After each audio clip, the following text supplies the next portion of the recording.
Ketawa nonton Somat marah-marah karena dilarang masuk ke Singapura. Catat ya, dilarang masuk bukan dideportasi. Deportasi itu kalau sudah di dalam Singapura terus diusir dari sana.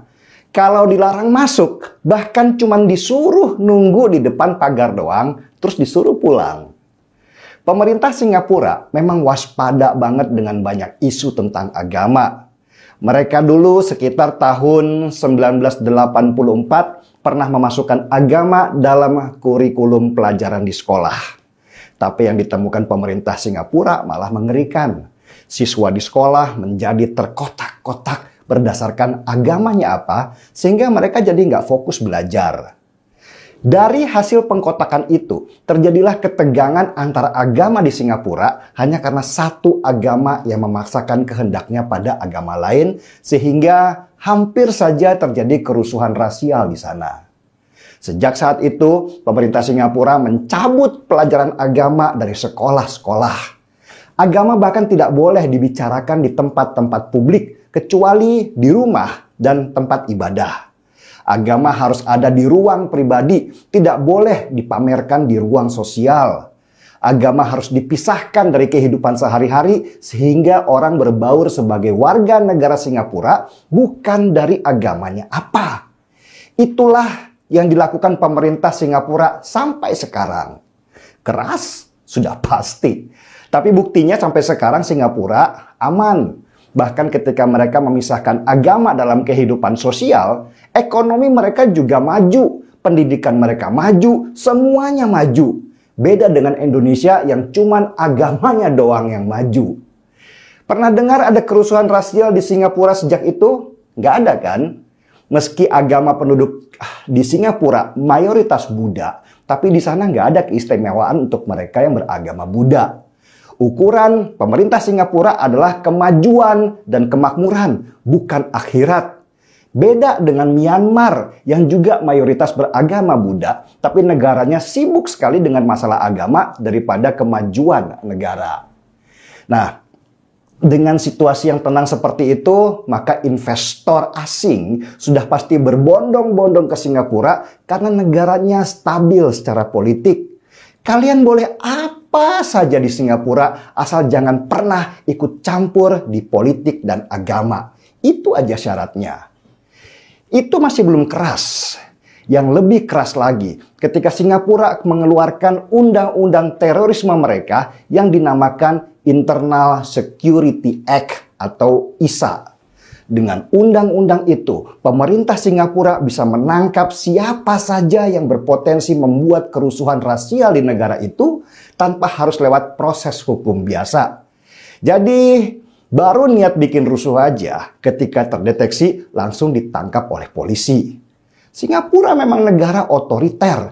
Mereka tidak pernah membiarkan demokrasi secara politik ada di negara mereka. Demokrasi hanya ada di ekonomi. Itu aja. Politik adalah wilayah pemerintah, bukan warga negara.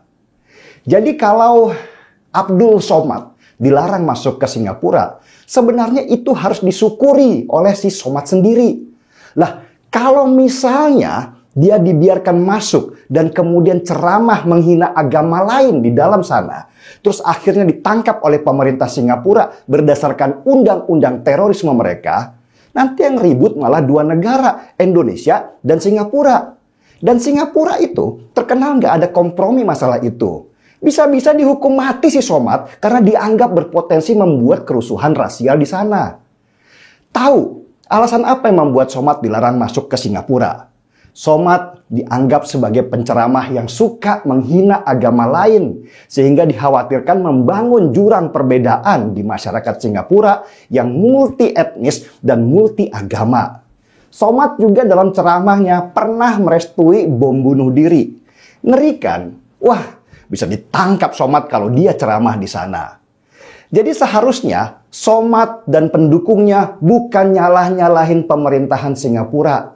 Seharusnya bersyukur karena sejak awal nggak boleh masuk ke sana daripada nanti ditangkap dan dihukum mati bikin repot negara.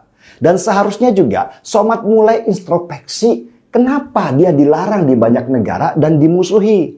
Harusnya mulailah ceramah yang bikin adem hati kalau mau dipanggil Ustadz. Ustadz kok ngajarin bunuh diri? Ustadz apaan tuh? Coba misalnya penceramah agama lain dari NU lah misalnya masuk Singapura. Pasti diterima dengan tangan terbuka. Karena rekam jejak mereka adem ayam aja mengajarkan persatuan antar umat agama dan tidak menjelek-jelekan agama lain. Paham kan, Mat?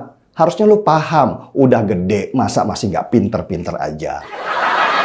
Oh ya, berkaitan dengan radikalisme.